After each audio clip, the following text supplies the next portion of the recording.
guys, welcome to my new ASMR video. My name is BigRod, and today I will be reading a Coraline story. So this is a book that I customize, as you can see. My father actually painted this for me. He bought the story online and then he printed it. He bought it before and he printed it and made a book with it. But he bought it, okay? He bought it. Just to be clear. So it's like a custom book, and I'm a French speaker, and I will try to read it in English. So you can put this video and use it as a background sounds because I'm gonna read it. So you can either do something else or close your eyes and just listen to the sound of my voice. So let's start.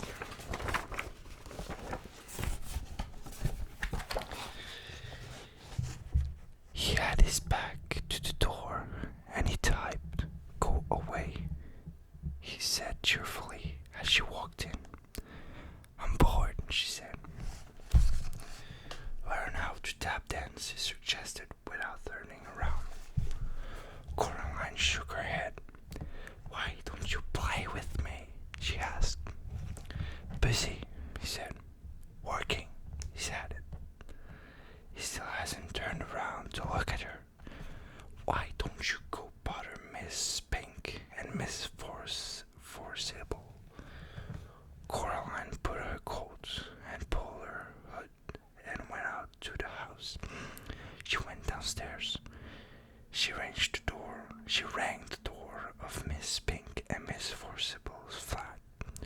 Coraline could hear a frenzy woofing as the Scotty dogs ran out into the hall. After a while, Miss Pink opened the door. "Oh, it's you, Coraline," she said. "Angus, Hamish, Bruce, down you Louie. It's only Caroline. Come in, dear. Would you like a cup of tea?" The flat smell of furniture, polish, and dog. "Yes, please," said Coraline. Miss Pink led her into a dusty little room, which she called the parlor. On the walls were black and white photographs of pretty women and theater programs in frame. Miss Forcible was sitting in one of the armchairs, knitting hard. They poured Caroline a cup of tea in a little big bone china cup with a saucer. They gave her a dry Garabali biscuit to go with it. Miss Forcible looked at Miss Pink, Baker, knitting, and took a deep breath. "Anyway, April, as I was saying, you still have to admit there's life in the old dog yet. Miriam, dear, neither of us is as young as we were." "Madame Artica," replied Miss Forcible, "the nurse in a Romeo, Lady Baragwell character part. They can't retire you from the stage." "Now, Miriam, we agreed," said Miss Pink.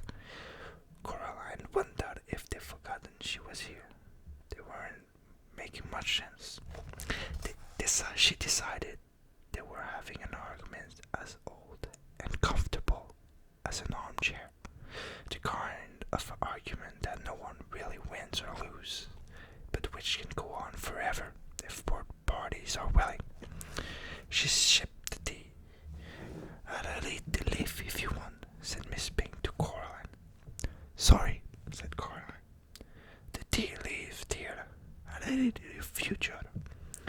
Coraline passed Miss Pink her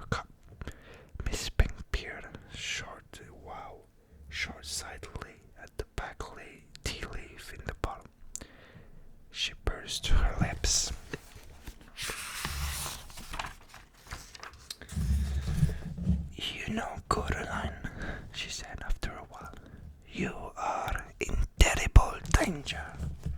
Miss Forsyth snorted and put her down her knitting. Don't be silly, April. Stop scaring the girl. Your eyes are going. Pass me the cup, Jack. Coraline carried the cup over to Miss Forcible. Miss Forcible looked into it carefully, shook her head, and looked into it again. Oh dear, she said. You were right, April. She is in danger. Say, Miriam, said Miss Pink triumphantly. My eyes are as good as the world. Why am I in danger from? Asked Coraline. Mrs. Pink and Forcible stared at her blankly. It didn't say, said Miss Pinkle. The leaves aren't reliable for kind of things. Not really.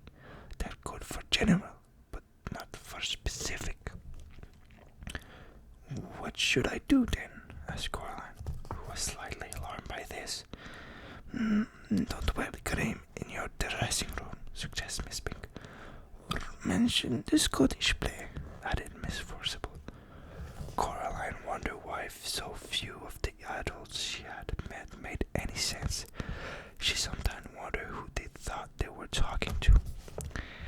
And be very, very careful, said Miss Pink. She got up from the armchair and went over to the fireplace. On the mantelpiece was a small jar, and Miss Pink took off the top of the jar and began to pull things out of it. There was a tiny china duck, a thimble, a strange little brass coin, 2 paper clips, and a stone with a hole in it. She passed Coraline the stones with a hole in it. What's it for? Asked Coraline. The hole went all the way through the middle of the stone. She held it up to the window, looked through it. It might help, said Miss Pink. They're good for bad things sometimes. Coraline put her coat, said goodbye to Mrs. Pink and Forcible, and to the dogs, and went outside. The mist hung like blindness around the house.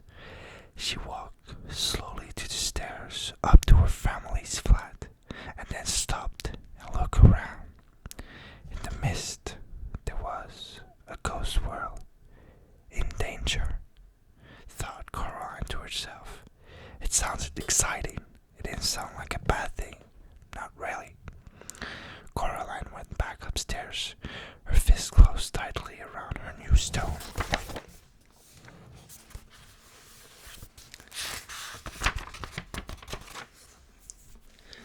So there's a picture of the mother. I don't know if you can see this. Chapter 3. The next day, the sun shone and Caroline's mother took her into the nearest large town to buy clothes for school. They dropped their father off at the railway station. It was going into London for the day to see some people. Caroline waved him goodbye. They went to the department store to buy the school clothes. Caroline saw some delay green gloves she liked a lot. Her mother refused to buy them for her, preferring instead to buy the white socks, navy blue school underpants, 4 gray blouses, and a dark gray skirt. But Mom, everybody at school's got gray blues and everything. Nobody got green glove. I could be the only one. Her mother ignored her. She was talking to the shop assistant. They were talking about kind of sweater to get for Coraline, and were agreeing that the best thing to do would be to get the one that was so embarrassingly large and baggy, in the hopes that one day she might grow into it.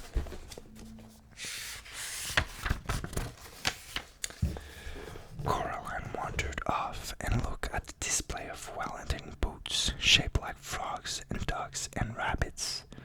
Then she wandered back. Coraline, oh, there you are.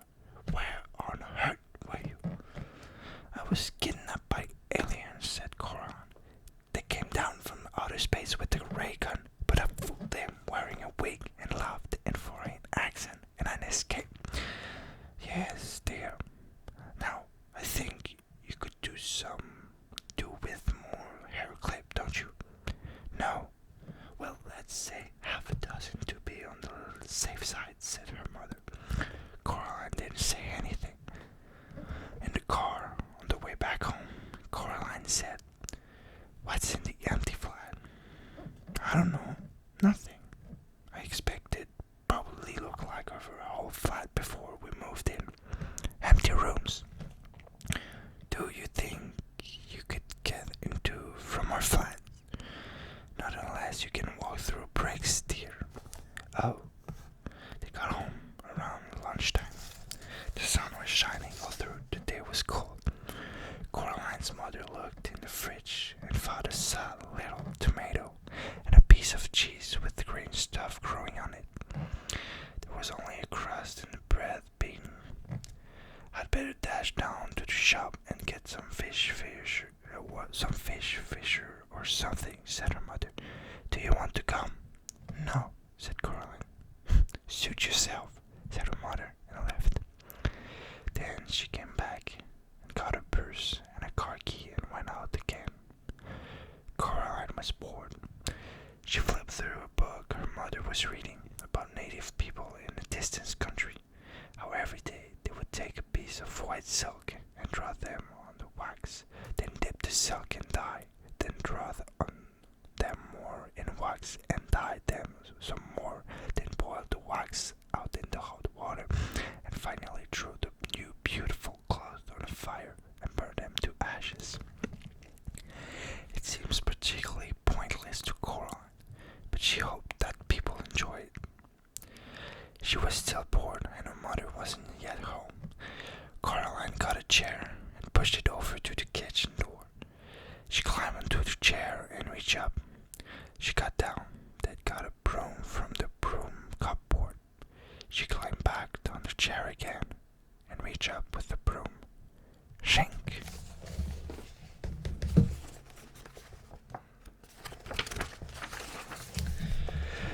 She climbed down from the chair and picked up the keys. She smiled triumphantly.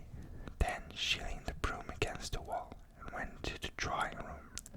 The family did not use the drawing room.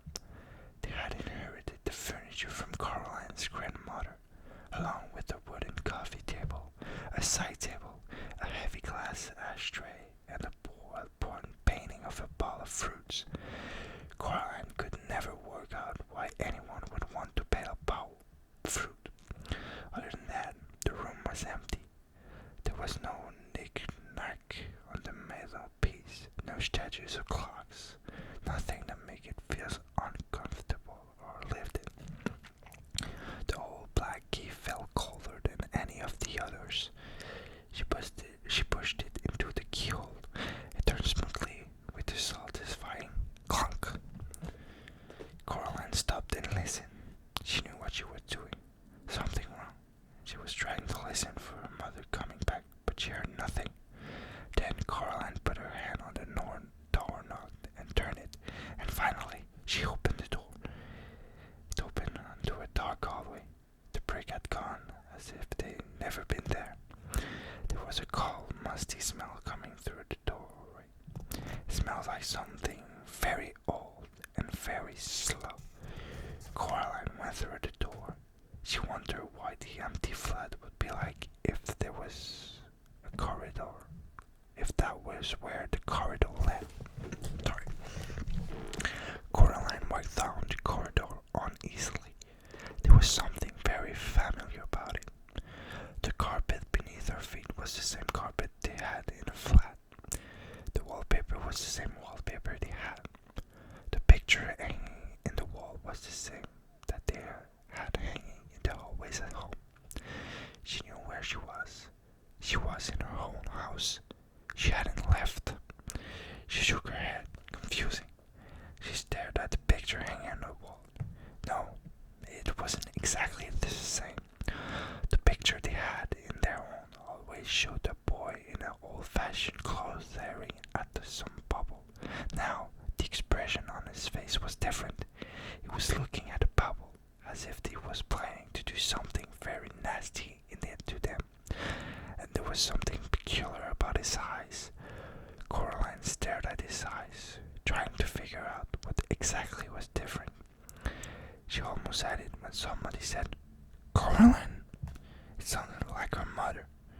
Coraline went into the kitchen where the voice had come from. A woman stood in the kitchen with her back to Coraline. She looked a little like Coraline's mother, only her skin was as white as paper.